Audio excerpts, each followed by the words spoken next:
Welcome to Decode Bro. Artificial intelligence. It's the buzzword everywhere. But what does it really mean? Is it just machines crunching numbers or something far more powerful?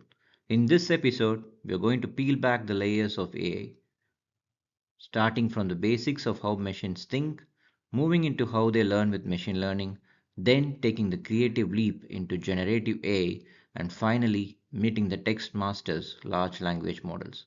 From self driving cars to chatbots that write essays, from image generators that paint surreal art to co-pilots that draft your emails, AI is no longer science fiction. It's shaping our everyday lives. And today we will decode all in simple story driven language. So buckle up because by the end of this journey, you won't just know the buzzwords, you will understand how they connect and why they matter in the world we live in. And wait till you hear about Super AI, the stage where machines could surpass us. What is AI? AI is like the universe of intelligence, vast, mysterious, and full of possibilities. At its core, artificial intelligence is the science of making machines think and act like humans. It's about teaching computers not just to calculate, but to understand, decide, and even predict. Take self driving cars for example. They use cameras, sensors, and AI models to read the road, detect obstacles, and make split second decisions, almost like a human driver, but powered by algorithms. Or think about Siri and Alexa.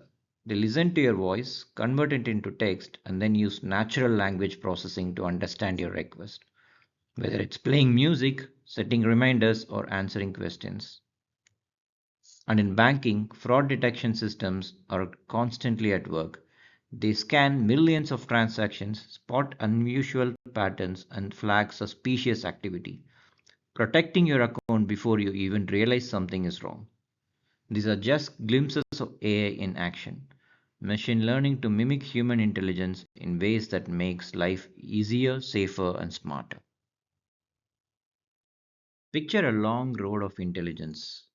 At the very beginning, we humans are walking alongside narrow AI.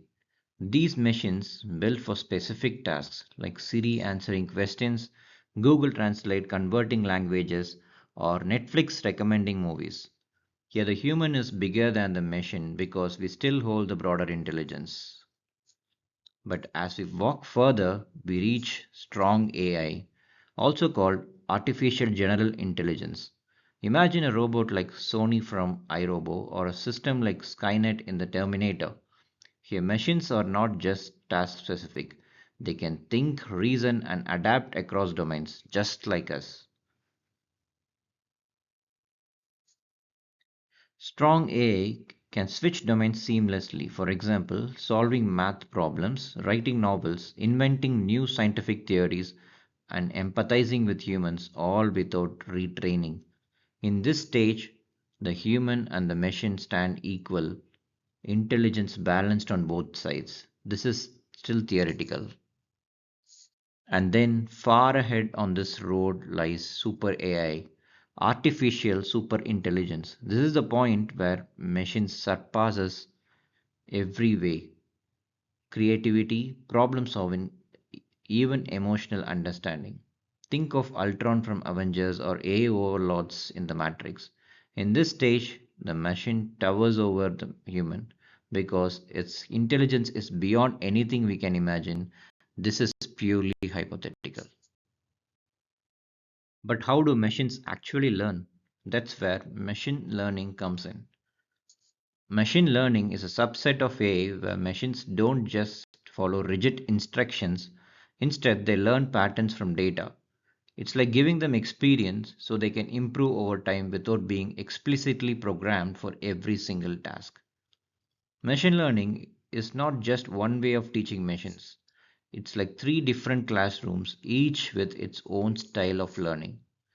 Supervised learning. Imagine a teacher showing a child flashcards. One card says dog with a picture of a dog, another says cat with a picture of a cat. The child learns by matching the label with the image. That's supervised learning. The machine is trained with labeled data so it knows exactly what's what. Think of spam filters. They are trained on emails marked spam or not spam, so they learn to recognize the difference. Unsupervised learning. Now, picture a group of kids at a party. No one tells them who's who, but they naturally form groups. The gamers, the dancers, the storytellers. That's unsupervised learning. The machine looks at data without labels and finds hidden patterns. For example, businesses use it to group customers by shopping habits, even if no one told the system what those groups should be. Reinforcement learning. Finally, imagine teaching a puppy tricks. Every time it sits when you say sit, you give it a treat. If it jumps instead of sitting, then no treat. Over time, the puppy learns the best actions to get rewards. That's reinforcement learning. Machines learn by trial and error, guided by rewards and penalties. It's how robots learn to walk or how AI beats humans in games like chess and Go. So, supervised is learning with labels, unsupervised is finding patterns without labels, and reinforcement learning by trial and reward. Three classrooms, three styles, all shaping how machines learn to think. Up until now, machines have been great at recognizing patterns. But now imagine something far more magical. Machines that don't just recognize but create. Writing poems, painting pictures, composing music, that's generative AI. Think of ChatGPT, which can draft essays or answer questions in natural language, or DALI and MidJourney, which can turn a simple text prompt into stunning artwork. These systems don't just analyze data, they generate something entirely new. It's like a chef in the kitchen.